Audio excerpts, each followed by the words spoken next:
తెలంగాణ రాష్ట్ర ఏర్పాటులో మధు యాష్కి గౌడ్ పాత్ర కీలకమని పిసిసి ప్రచార కమిటీ సారథి చైర్మన్ గా కాంగ్రెస్ పార్టీ బలోపేతానికి ఎనలేని కృషి చేస్తారని మాజీ ఎమ్మెల్సీ జీవన్రెడ్డి అన్నారు. ఆయన నివాసంలో మధు యాష్కి గౌడ్ జన్మదిన వేడుకలు ఘనంగా నిర్వహించి కేక్ కట్ చేసి కాంగ్రెస్ శ్రేణులు సంబరాలు నిర్వహించారు. జిల్లా కేంద్రంలోని మధు యాష్కి గౌడ్ జన్మదిన వేడుకలను పురస్కరించుకుని డిసిసి అధ్యక్షుడు గజంగి నందయ్య కాంగ్రెస్ పార్టీ నాయకులు కార్యకర్తలతో కలిసి కేక్ కట్ చేసి మధు యాష్కి గౌడ్ కు శుభాకాంక్షలు తెలిపారు. అనంతరం జీవన్రెడ్డి మాట్లాడారు. పిసిసి ప్రచార కమిటీ చైర్మన్ గా తెలంగాణ రాష్ట్రంలో కాంగ్రెస్ ను బలోపేతం చేయడంలో మధు యాష్కి కీలక పాత్ర పోషించారని, తెలంగాణ రాష్ట్ర ఉద్యమ నాయకుడిగా పార్లమెంట్ లో తెలంగాణ అంశాన్ని చర్చకు లేవనెత్తి తెలంగాణ ఆవశ్యకతను చాటి చెప్పారని అన్నారు. తెలంగాణ రాష్ట్ర సాధన కోసం యావత్ తెలంగాణ సమాజాన్ని ఏకీకృతం చేసి ఉద్యమంలో భాగస్వాములను చేశారని ఆయన గుర్తు చేశారు.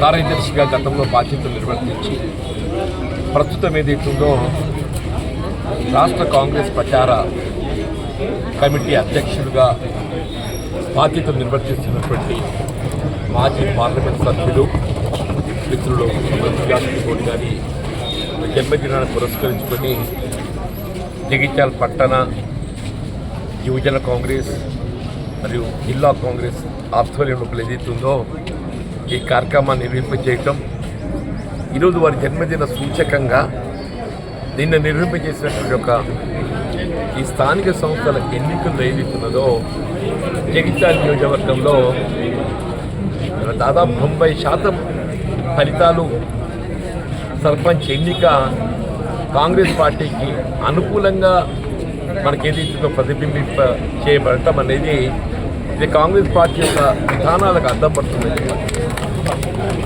అన్నాడు. స్వర్గీయ ఇందిరాగాంధీ గారు ప్రధానమంత్రిగా ఉన్న నాటి నుండి నేటి వరకు కూడా కాంగ్రెస్ పార్టీ అంటేనే సమాజంలోని నిరుపేద వర్గాలు, దళితులు, బలహీన వర్గాలు, అల్పసంఖ్యాక వర్గాలు, మహిళలు, ఆడబిడ్డలకు ప్రాధాన్యత ఇచ్చేటువంటి ఒక రాజకీయ పార్టీగా గుర్తింపు పొందినట్టు ఒక పార్టీ కాంగ్రెస్ పార్టీ. ఇలా మధు యాష్కి గౌడ్ గారు ఆనాడు తెలంగాణ రాష్ట్ర ఏర్పాటు ఉద్యమంలో ఆనాడు ఏదైతుందో ఇక్కడ వాస్తవమైన రాజకీయ జీవితం ఎన్ఎస్యుఐ కార్యకర్తగా ఆరంభించారు. ఎన్ఎస్యుఐ అధ్యక్షుడిగా, తర్వాత యువజన కాంగ్రెస్ నాయకుడిగా, ఎప్పుడైతే వారు పార్లమెంట్ సభ్యుడిగా నిజామాబాద్ పార్లమెంట్ అప్పుడు జగిత్యాల ఏదైతున్నదో వారి ఈ ప్రాంతాన్ని ప్రాతినిధ్యం వహించారు. వారు ఇవాళ తెలంగాణ రాష్ట్ర ఏర్పాటు కల సాకారం కావటం లోపల వారి యొక్క పాత్ర మరి ప్రధానమైందని చెప్పక తప్పదని అన్నాడు. యూపీఐ చైర్పర్సన్ సోనియా గాంధీ గారిని మరి ఆ దిశగా ఒప్పించడం లోపల పార్లమెంటులో ఏదైతుందో అంశాన్ని లేవనెత్తడమే కానీ, ఇలా వివిధ రాజకీయ పార్టీల మద్దతు పొందడమే కానీ, తెలంగాణ సమాజాన్ని ఏకీకృతం చేసి ఇలా వారి అందరినీ కూడా తెలంగాణ రాష్ట్ర సాధన వైపు మళ్లింపు చేయటం లోపల మధు యాష్కి గారి యొక్క పాత్ర మరి అద్వితీయం. అదేదైతుందో వారిని నేను హృదయపూర్వకంగా అభినందిస్తున్నాను.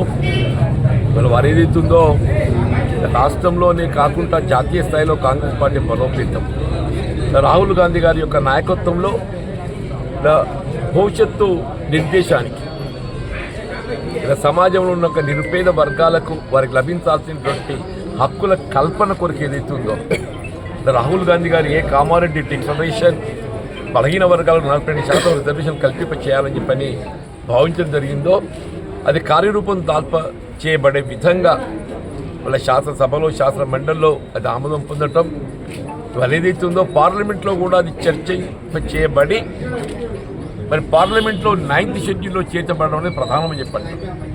నేను గతంలో కూడా విజ్ఞప్తి చేయడం జరిగింది. ఇక్కడ న్యాయ స్థానాల యొక్క ఆలోచన విధానానికి అనుగుణంగా unless we get include in 9th schedule it is not that easy.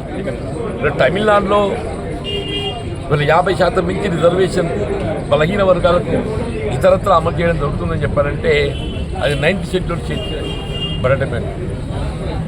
మరి ఇది బలహీన వర్గాలకు, ఇతర దళిత సామాజిక ఇతర వర్గాలకు వారి యొక్క సామాజిక వెనుకబడతామని పరిగణన తీసుకొని వారి హక్కుల కల్పన కొరకు కాంగ్రెస్ పార్టీ బలోపేతం చేసే విధంగా మధు యాష్కి గౌడ్ గారు చేపట్టేటువంటి ప్రతి ఆలోచనను సమర్థించే విధంగా వారికి ఎప్పుడు అండగా నిలబడడం జరుగుతుంది. ముఖ్యంగా జగిత్యాల ప్రాంతానికి వారికి ఉన్నట్టు అనుబంధం మనకు తెలియని కాదు. వారు దశాబ్ద కాలం ఈ ప్రాంతానికి ప్రాతినిధ్యం వహించి ఈ ప్రాంత అభివృద్ధి కొరకు వారు చేసినటువంటి సేవలు మరి నిజంగా కూడా అభివృద్ధి విషయంగా పేర్కొంటున్నాను.